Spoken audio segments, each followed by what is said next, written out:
Яков каза, че гони някой от вас, нека повика църковните презвитери. Молитвата, която с вяра ще изпадне страдалица. Ако извърши грехове, Бог ще го прости.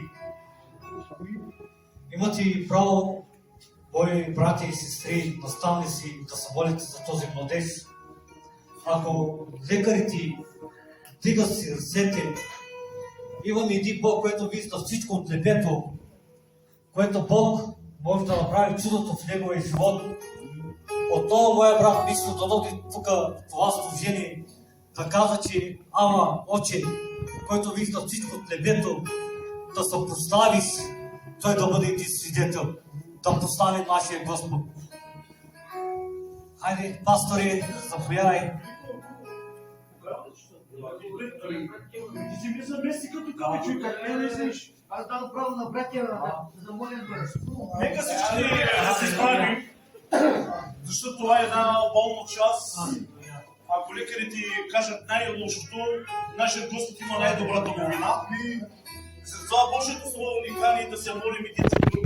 Нека да вземем болната направо заедно и ние да заснемем, защото брати и сестри, опитайте се най-разположени, защото може да се лиши. Може да се.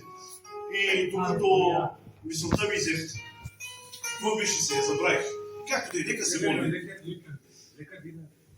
Ето, братя, взимайте просто.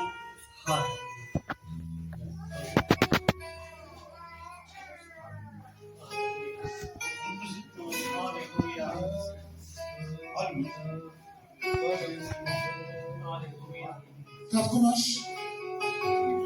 в Твоето слово ние четем, че има едно име, чрез което се получава изцеление. В Стария Завет това беше името Йоова. И там е написано, че ако прилежно слушаме гласа на Господа, нашия Бог, и изпълняваме всичко, което е отредено от Него, не ще дойде ни една язва, не ще дойде ни една болест над нас. В Новия Завет е обещано, че в името на Исус Христос всяка една болест ще бъде изцелена. Господи, на обещание в Словото, където е писано, нека да извикат църковните пресвитери, нека се помолят над Него, нека да го помажат с масло. И с молитвата, която е отправена с вяра, ще избави болния, ще дойде изцеление, ще дойде помазание. И сега ние се молим, небесни Татко, Ти си обещал, искайте от Отца в името на Исус, и Исусното име ще ви се даде всичко. Ние искаме, Татко, изцеление.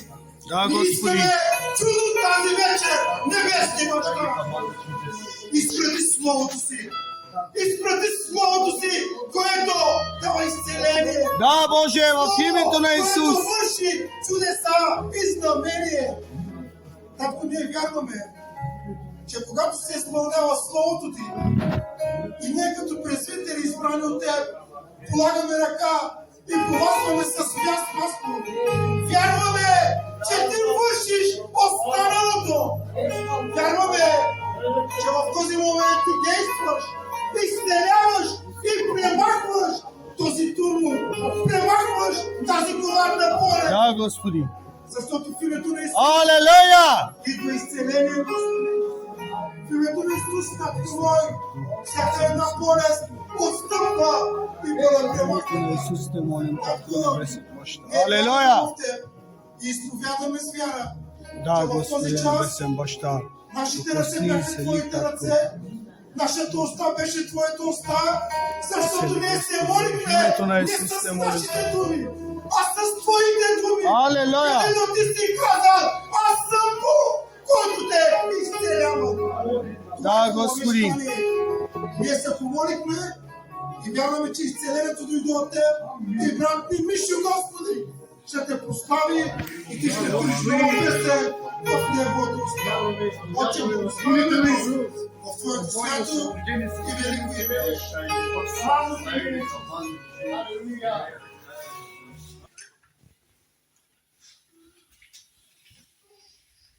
като се помолихме на видение, виждам, че много е правилно човек да постъпи според неговото Евангелие. Никой ли ни дал тази власт, освен Бог?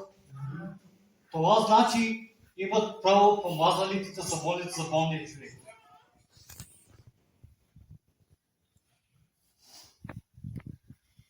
Брати и сестри, благодаря на този Бог. Тази любов, която показва на кръста, даде себе си като жива жертва, да не погине един, който вярва в него, да има вече живот. Вярата не е възможно на хората, а вярата идва директно от Бога. Ако извършим грехове,